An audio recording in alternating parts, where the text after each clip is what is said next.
बिस्मिल्लाहिर्रहमानिर्रहीम। अस्सलामुअलैकुम viewers, welcome to my channel. उम्मीद है आप सब खैरियत से होंगे। तो आज हम बना रहे हैं माश की दाल। तो चलें माश की दाल बनाना स्टार्ट करते हैं। तो सबसे पहले फ्लेम ऑन करके हम हाफ़ कप ऑयल ऐड कर देंगे और जब ऑयल बहुत अच्छे से गर्म हो जाएगा तब हम इसमें कुछ साबुत गरम मसाले ऐड करेंगे। तो मैंने यहाँ पर लिया है 1 टीस्पून ज़ीरा, 1 दालचीनी की स्टिक, 4 से 5 लौंगे और 4 से 5 ही काली साबुत मिर्चें। अब हम इन्हें 1 मिनट तक के लिए अच्छे से सौटे कर लेंगे। जब ये अच्छे से सौटे हो जाएंगी तब हम इसमें ऐड करेंगे 2 मीडियम साइज़ की प्याज, जिन्हें मैंने स्लाइसेस में कट कर लिया था। प्याज ऐड करने के बाद हम प्याज को 3 से 4 मिनट तक के लिए फ्राई कर लेंगे, जब तक कि प्याज जो है अच्छे से सॉफ्ट नहीं हो जाती, अपना कलर चेंज नहीं कर देती।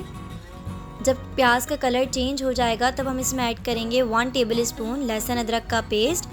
और लहसुन अदरक का पेस्ट ऐड करने के बाद हमने इसे मज़ीद 1 मिनट तक के लिए प्याज के साथ अच्छे से फ्राई कर लेना है, ताकि लहसुन अदरक की स्मेल ख़त्म हो जाए। और बहुत अच्छे से जब पक जाएगा तो इसका फ्लेवर बहुत ज़्यादा अच्छा आएगा। हम दाल माश की इस रेसिपी में लाल पिसी हुई मिर्चों का इस्तेमाल बिल्कुल भी नहीं करेंगे। अगर आपको दाल माश की दूसरी रेसिपी चाहिए तो वो भी चैनल पर मौजूद है। अब हम इसमें ऐड करेंगे 2 मीडियम साइज़ के टमाटर, जिन्हें मैंने रफली कट कर लिया है। साथ ही अब हम इसमें ऐड करेंगे 4 से 5 बड़ी हरी मिर्चें कट करके।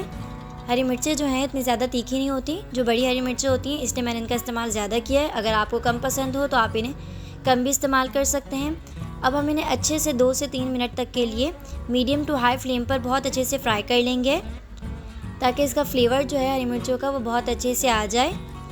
अभी तक मैंने इसमें कोई मसाला ऐड नहीं करा है, बस हरी मिर्चें, प्याज और टमाटर ही ऐड किए हैं और साथ ही कुछ साबुत गरम मसाले ऐड किए हैं और इन्हें अच्छे से फ्राई कर लिया है हमने। अब हम इसमें ऐड करेंगे 1 टीस्पून नमक, 1.5 टेबल स्पून खुश्क धनिया पाउडर, तमाम मसाले मैं ऐसे ही ऐड कर दूंगी, और 1 टीस्पून काली पिसी हुई मिर्चें। मैंने यहाँ पे ना ही हल्दी का इस्तेमाल करा है, ना ही लाल पिसी हुई मिर्चों का इस्तेमाल करा है। हम इसमें सिर्फ काली पिसी हुई मिर्चों का इस्तेमाल ही करेंगे। अब हम इसे अच्छे से जो है फ्राई कर लेंगे। आपने मसाले की बहुत अच्छे से भुनाई कर लेनी है। तकरीबन 4 से 5 मिनट तक आपने इसकी इसी तरीके से भुनाई करनी है। जितने अच्छे से भुनाई करेंगे उतना अच्छा जो है फ्लेवर आएगा। साथ ही हम जो है टमाटर को चमचे की मदद से अच्छे से मैश कर लेंगे और इसी की बहुत अच्छे से भुनाई कर लेंगे। जब इस तरीके से हमारे पास ये मसाला जो है रेडी हो जाएगा और इसकी बहुत अच्छे से भुनाई हो जाएगी, जब ऑयल अलग हो जाएगा तब इसका मतलब हमारी बहुत अच्छे से भुनाई हो चुकी है। अब इस पॉइंट पे आकर हम इसमें दाल ऐड करेंगे।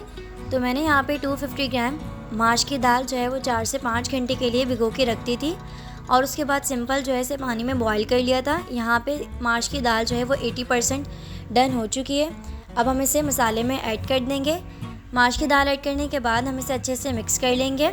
और अगर आप यहाँ तक पहुँच गए और चैनल पर न्यू हैं तो चैनल को ज़रूर सब्सक्राइब कर दें और बेल आइकन को प्रेस करें, ताकि मेरी तमाम आने वाली वीडियोस सबसे पहले आप तक पहुँचें। और मेरी वीडियोस को अपनी फैमिली और फ्रेंड्स के साथ ज़रूर शेयर करें। अब मैंने इसको बहुत अच्छे से जो है मिक्स कर लिया है। तो आपने इसकी इसी तरीके से मिक्सिंग कर लेनी है। और इसके बाद अब हम इसमें ऐड करेंगे तकरीबन 1 गिलास के बराबर पानी, ताकि जो 20% कसर रह गई है दाल की वो भी बहुत अच्छे से जो है गल जाए। और अब हम इसे कवर करके मीडियम फ्लेम पर रख देंगे तकरीबन 15 से 20 मिनट तक के लिए। जब तक दाल बहुत अच्छे तरीके से गल नहीं जाती आपने इसे कवर करके मीडियम फ्लेम पे रख देना है।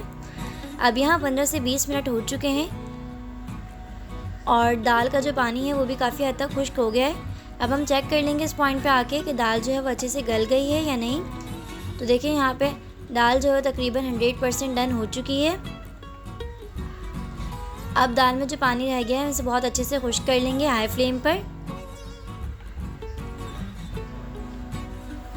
अब यहाँ पे पानी भी खुश्क हो चुका है, तो इसका मतलब हमारी माश की दाल जो है बिल्कुल रेडी हो चुकी है। ऑयल अलग हो गया है, बिल्कुल लो फ्लेम पर हमने इसका ऑयल अलग कर लिया था। अब हम इसे डिश आउट कर लेंगे। तो उम्मीद है आपको माश की दाल की ये रेसिपी ज़रूर पसंद आई होगी। अगर आपको वीडियो पसंद आई है तो वीडियो को लाइक, शेयर, कमेंट करें और चैनल को सब्सक्राइब करें। इंशाल्लाह आपसे बहुत जल्द एक नई रेसिपी के साथ मुलाकात होगी। तब तक के लिए अपना ख्याल रखिए। जज़ाकल्लाहु खैर। अल्लाह हाफ़िज़।